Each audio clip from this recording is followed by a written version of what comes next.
اسی طرح اگر سنت سے کوئی تفسیر آتی ہے کسی آیت کی، جیسا کہ مشہور مثال اس سے پہلے بھی ہم دے چکے ہیں کہ ظلم کے سلسلے میں اللہ تبارک و تعالیٰ نے فرمایا کہ ان الشرک لظلم عظیم، اس کی تفسیر کی الذین آمنوا ولم یلبسوا ایمانهم بظلم اولئک لهم الامن وهم مهتدون، وہ جو ایمان لائے اور ظلم سے انہوں نے اپنے آپ کو آلودہ نہیں کیا، انہی کے لیے امن ہے اور وہی ہدایت یافتہ ہے۔ تو اس کی تفسیر اللہ کے رسول صلی اللہ علیہ وسلم نے کہی کہ اس سے مراد یہاں ظلم سے مراد شرک ہے، جیسا کہ اللہ تعالیٰ نے دوسری جگہ فرمایا ان الشرک لظلم عظیم۔ تو یہ ہم کہہ سکتے ہیں کہ یہ دلیل کے ساتھ، ہم وثوق کے ساتھ کہتے ہیں کہ اس آیت میں یہ چیز مراد ہے، کیونکہ ہمارے پاس دلیل ہے۔ اگر وہ دلیل کتاب سے ہے تو ہم وثوق کے ساتھ کہہ سکتے ہیں کہ یہاں اللہ تعالیٰ کی مراد یہ ہے، اور اگر وہ دلیل سنت سے ہے تو ہم وثوق کے ساتھ کہہ سکتے ہیں کہ یہاں اللہ تعالیٰ کی مراد یہ ہے۔ لیکن اگر وہ تفسیری اجتہاد کے ذریعے ہے تو ہم ہرگز وثوق کے ساتھ نہیں کہہ سکتے۔ تو اگر کوئی وثوق کے ساتھ کہتا ہے تو وہ تفسیر بالرأی مذموم ہے۔ اور پانچواں قول ہے التفسیر بالاستحسان والہوا، استحسانی والہوا، یعنی کسی بھی چیز کو اپنے طور پر اچھا بتاتے ہوئے، یہ چیز اچھی ہے اس لیے اس کی تفسیر یہی ہونی چاہیے کیونکہ یہ اچھا ہے، یا پھر اپنی خواہشات کے مطابق یا کسی چیز کو اپنے طور پر اچھا سمجھتے ہوئے تفسیر کرنا، یہ تفسیر بالرأی مضمون میں آتا ہے۔ اب یہ خواہشات کے مطابق تفسیر کرنے کا اطلاق اپنے جو نظریے ہیں اس کے مطابق کرنے پر بھی ہوتا ہے، اپنا جو خیال ہے یا اپنا جو مسلک ہے اس کے مطابق تفسیر کرنے پر بھی ہوتا ہے، یا پھر اپنی کوئی بات ثابت کرنے کے لیے، جیسے کہ بعض لوگ قرآنی آیات کو مغربی تہذیب کے مطابق یا سائنس کے مطابق ثابت کرنے کے لیے اپنے طور پر تعویلات کرتے ہیں، تو اس پر بھی اس کا اطلاق ہوتا ہے کہ نفسانی خواہشات کے مطابق تفسیر کرنا ہے۔ تو یہ 5 اقوال ہیں، ان کی روشنی میں ہم سمجھ سکتے ہیں کہ ان میں سے کوئی بھی بات اگر ہو جاتی ہے، اگر کوئی بھی بات اس کے مطابق ہوتی ہے تو وہ تفسیر بالرأی مذموم ہے، جس کی مذمت کی گئی ہے۔ اب آئیے آگے کی طرف، المصنفون الذین الفوا فی التفسیر بالرأی، مصنفین جنہوں نے تفسیر بالرأی میں کتابیں لکھی ہیں، اور یہاں تفسیر بالرأی سے مراد یہاں محمود ہے، یعنی وہ تفسیر ہے جو اصولوں کے مطابق ہے، اس میں کتابیں علماء نے بہت سی لکھی ہیں، یہاں انہوں نے 3 مثالیں دی ہیں۔ تو وہ اہل علم جنہوں نے اجتہاد کے ذریعے تفسیر کی، ان کا یہاں ذکر کر رہے ہیں۔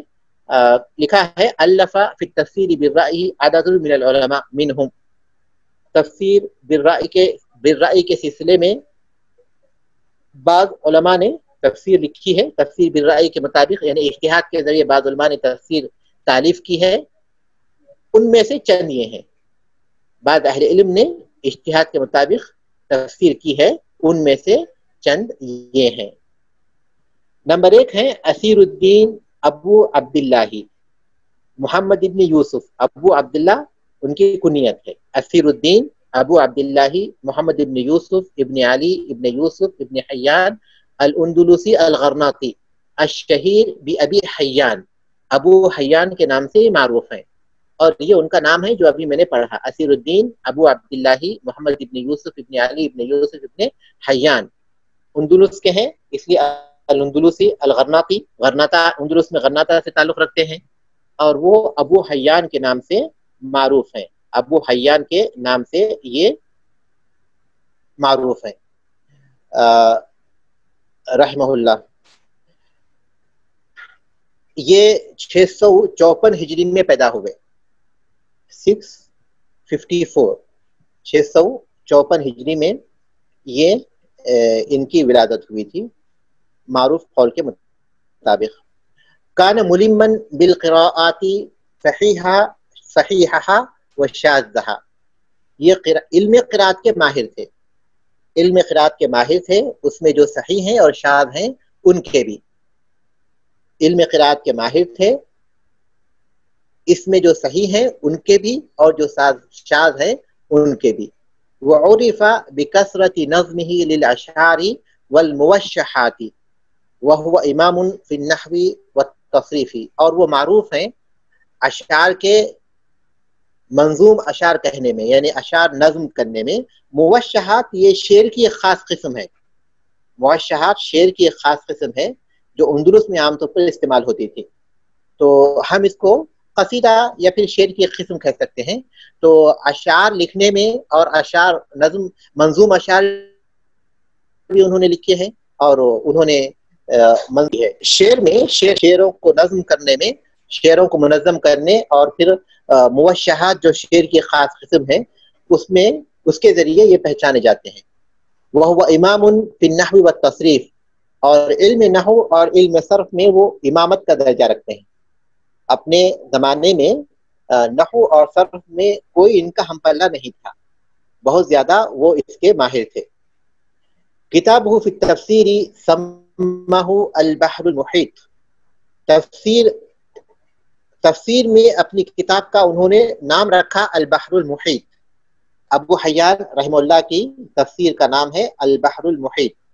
تو علم تفسیر میں اپنی کتاب کا انہوں نے نام رکھا البحر المحیط. وہ کتاب مفید وہ مفید کتاب ہے.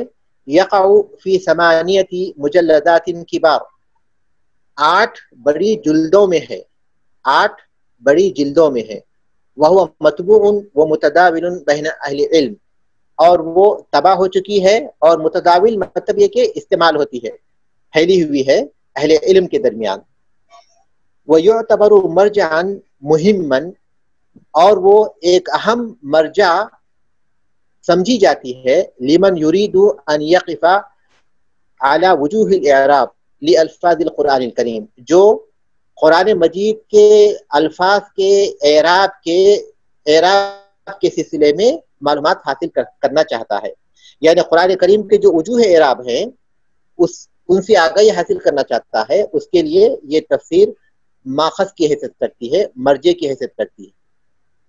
پھر ایک بار دیکھ لیجئے وہ یعتبر مرجعا مہما یہ ایک اہم مرجع کی حیثیت رکھتی ہے لمن یرید ان یقف علی وجوہ الاعراب لالفاظ القرآن الکریم جو قرآن کریم کے الفاظ کے وجوہ اعراب سے واقف ہونا چاہتا ہے اس کے لیے یہ ایک معیار کی حیثیت رکھتی ہے.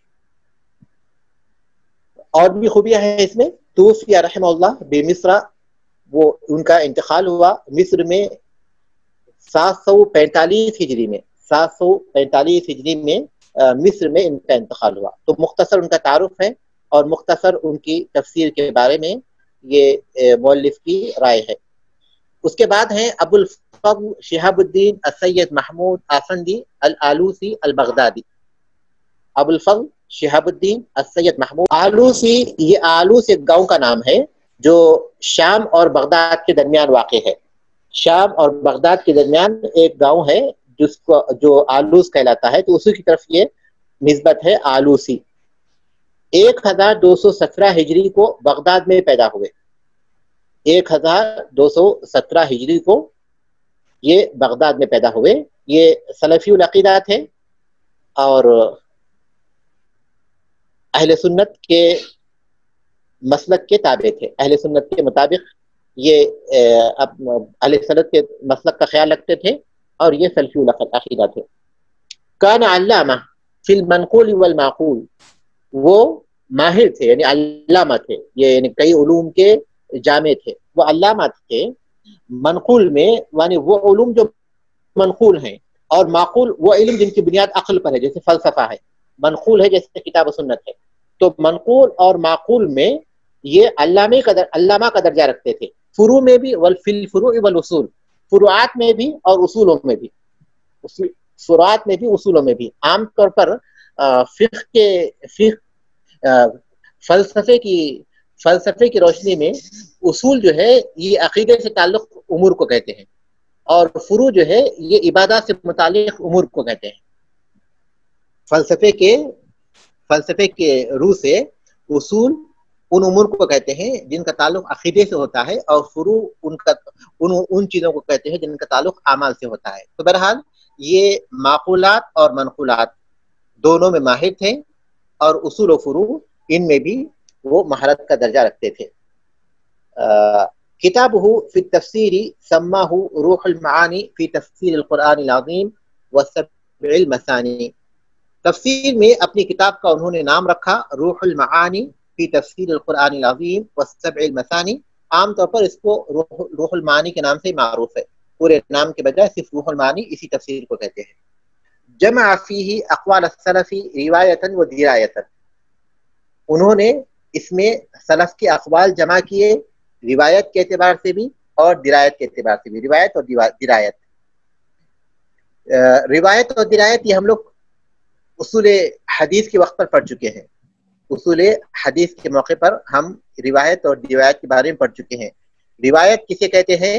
روایت یہ ہے کہ اللہ کے رسول صلی اللہ علیہ وسلم کے قول، فعل اور آپ کی تقریر اور آپ کی صفت، اس سے بحث کی جائے کہ اللہ کے رسول نے کیا فرمایا ہے اور آپ نے کیا کیا ہے، اور آپ نے کس چیز کا اثبات کیا، کس چیز کی نفی کی.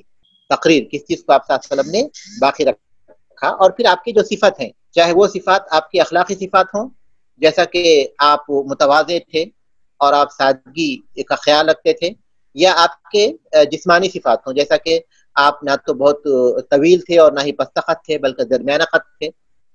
تو یہ جو ہے روایت ہے جس میں اللہ کے رسول صلی اللہ علیہ وسلم کے فرمان یا آپ کے افعال یا آپ کی تقریر یا پھر آپ کے صفات سے بحث کی جاتی ہے. درایت یہ ہے کہ پھر یہ حدیث جو روایت کی گئی ہے کہ اس حدیث کے راوی کون ہے، وہ پوری سند، اس میں سند سے بھی بحث کی جاتی ہے، اور پھر وہ سند کے بعد وہ جو الفاظ ہیں حدیث کے اس سے بھی بحث کی جاتی ہے کہ کیا وہ ثابت ہے، اس میں کوئی ایسے الفاظ تو نہیں ہے جو کہ شاذ ہیں، یا حدیث معلل تو نہیں ہے. پوری طرح اس سے بحث کی جاتی ہے. یعنی درایت کا تعلق جو ہے حدیث کی سند سے بھی ہوتا ہے اور پھر حدیث کے متن سے بھی ہوتا ہے، ان دونوں سے ہوتا ہے. جبکہ روایت کا تعلق صرف اللہ کے رسول صلی اللہ علیہ وسلم کے اقوال، افعال اور آپ کے صفات اور آپ کی تقریر سے ہوتا ہے. درایت کا تعلق سند اور متن دونوں سے ہوتا ہے. تو بہرحال انہوں نے سلف کے اقوال کو جمع کیا روایتاً بھی درایتاً بھی، مشتملاً علی اقوال الخلف بکل امانت و عنایہ، اور انہوں نے پورے توجہ کے ساتھ، پوری محنت کے ساتھ اور پوری امانت کے ساتھ خلف کے متاخرین کے اقوال بھی اس میں شامل کیے. یعنی سلف کے اقوال بھی اور خلف کے اقوال بھی، اور پوری امانت داری کے ساتھ اس میں انہوں نے کام کیا، پوری محنت کے ساتھ اس میں شامل کیا. جمع فیہ مسائل کونیہ و نحویہ و فقہیہ وغیر ذالک، اپنی تفسیر میں انہوں نے جمع کیا عقیدے سے متعلق مسائل بھی، نحو سے متعلق مسائل بھی، اور فقہ سے متعلق مسائل بھی، اور دیگر مسائل بھی، دیگر مسائل بھی انہوں نے اپنی اس تفسیر میں جمع کیے. یہ اپنے عہد میں علماء عراق کے سرخیز سمجھے جاتے تھے، اور یہ محدث بھی تھے، اور مفسر جو تھے وہ ان کی تفسیر سے معلوم ہوتا ہے.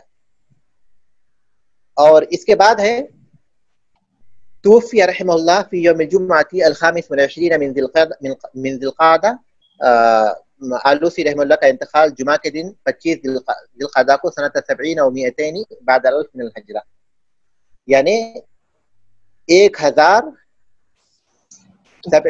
و 200، یعنی 1000 اس کے بعد 270 ہے، جبکہ 217 ہونا چاہیے. 1217 ہجری میں ان کا انتقال ہوا. 70 و 200 اس میں لکھ کر ہے، جبکہ ان کی جو پیدائش ہوئی 1217 میں پیدائش ہوئی. صحیح ہے، پیدائش 1217 میں ہوئی اور ان کی وفات 1270 میں ہوئی. صحیح ہے، بالکل صحیح ہے. تو کہتے ہیں کہ توفی رحمہ اللہ فی یوم الجمعۃ الخامس والعشرین 25 من ذی القعدہ، 25 ذی القعدہ کو جمعہ کے دن کا انتقال ہوا سنۃ 70 و 200 بعد الالف من الحجرہ، 1270 ہجری میں. اس کے بعد ہے ابو سعود محمد ابن مصطفیٰ العمادی الحنفی. ابو سعود محمد ابن محمد، ابو سعود ان کی کنیت ہے، محمد ابن مصطفیٰ العمادی الحنفی رحمہ اللہ. ابو سعود رحمہ اللہ یہ 893 یعنی 893 ہجری میں قسطنطنیہ کے قریب ایک گاؤں میں پیدا ہوئے. 893 ہجری میں قسطنطنیہ کے قریب ایک گاؤں میں یہ پیدا ہوئے تھے ابو سعود رحمہ اللہ. الف فی التفسیر کتابا، تفسیر میں انہوں نے ایک کتاب تالیف کی، سماہ ارشاد العقل السلیم الی مزایا الکتاب الکریم. ارشاد العقل السلیم، عقل سلیم کی رہنمائی، الی مزایا الکتاب الکریم، کتاب کریم کی خصوصیات کی طرف، کتاب کریم کی خصوصیات کی جانب عقل سلیم کی رہنمائی. ارشاد العقل السلیم الی مزایا الکتاب الکریم، اس نام سے انہوں نے اپنی تفسیر کی کتاب تالیف کی. وہ مطبوع، اور یہ کتاب طبع ہو چکی ہے.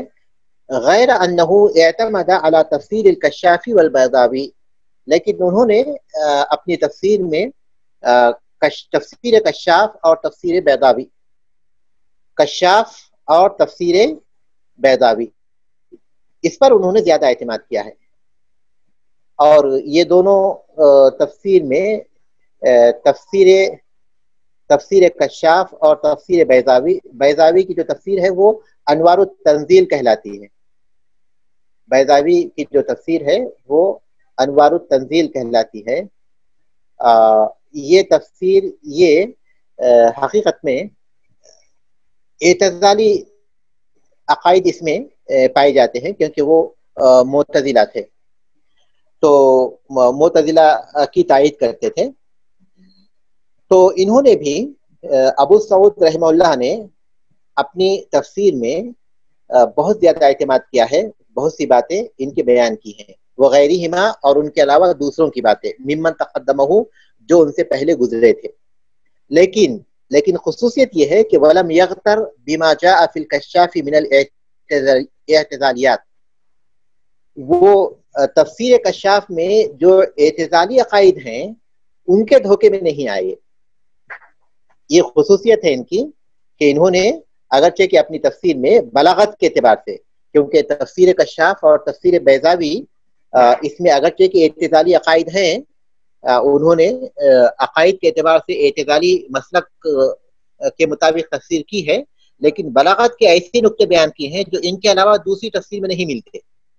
لہذا جو اہل علم ہیں ان کے لیے ان کا مطالعہ کرنے میں کوئی حرج نہیں، لیکن عام آدمی کو اس میں فرق کرنا بہت دشوار ہوتا ہے، اور کافی باریک بینی کے ساتھ سوچنے سے معلوم ہوتا ہے کہ یہاں انہوں نے اعتزالی عقائد کا ذکر کیا ہے. تو بلاغت کے پہلوؤں کو اجاگر کرنے کے لیے یہ دونوں تفسیریں، تفسیر کشاف، تفسیر بیضاوی، بہت زیادہ معروف ہیں. تو ابو سعود رحمہ اللہ نے بھی چونکہ اپنے کتاب میں بلاغت کے پہلوؤں کو اجاگر کیا ہے، تو اس لیے ان پر اعتماد کیا ہے، تفسیر کشاف اور تفسیر بیضاوی اور دوسری تفسیروں پر. لیکن ان کی خوبی یہ ہے کہ ان کے جو معتزلہ عقائد ہیں، معتزلہ کے جو عقائد ہیں، ان کے دام فریب میں نہیں آئے، بلکہ وہ ان نظریات کو صرف اس لیے نقل کرتے تھے. ان کے جو بلاغت کے پہلو ہیں ان کو تو بیان کرتے، لیکن ان کے جو عقائد ہیں، اعتزالی عقائد ہیں، ان کو وہ صرف اس لیے نقل کرتے تھے. ابو سعود رحمہ اللہ نے اس لیے اپنی تفسیر میں نقل کیا ہے تاکہ لوگوں کو آگاہ کریں کہ لوگوں کو اس سے اعتراض کرنا چاہیے، اس سے بچنا چاہیے. وہ اپنی تفسیر میں اہل سنت کے مسلک پر گامزن رہے.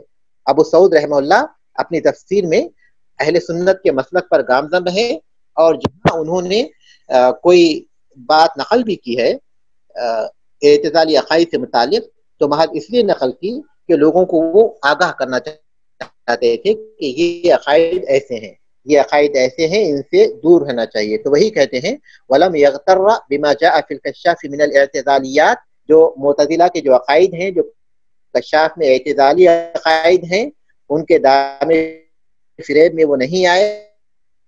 وَلَمْ انہوں نے ان کا ذکر نہیں کیا مگر ان سے چوکنا کرنے کے لیے، ان سے متنبع کرنے کے لیے، ان سے بچنے کے لیے، آگاہ کرنے کے لیے. البتہ جو چیز ان کے اندر رہ گئی وہ یہ کہ وَذَكَرَ فِي آخِرِ كُلِّ سُورَةٍ حَدِيثًا فِي فَضْلِهَا وَفِي ثُبُوتِ أَكْثَرِهَا نَظَرٌ. انہوں نے ہر صورت میں اس کی فضیلت میں جو احادیث بیان کی ہیں ان میں اکثر ایسی ہیں کہ ان کے ثابت ان کا ثبوت محل نظر ہے، یعنی ان کا ثابت ہونا محل نظر ہے. وہ موضوع ہیں زمخشری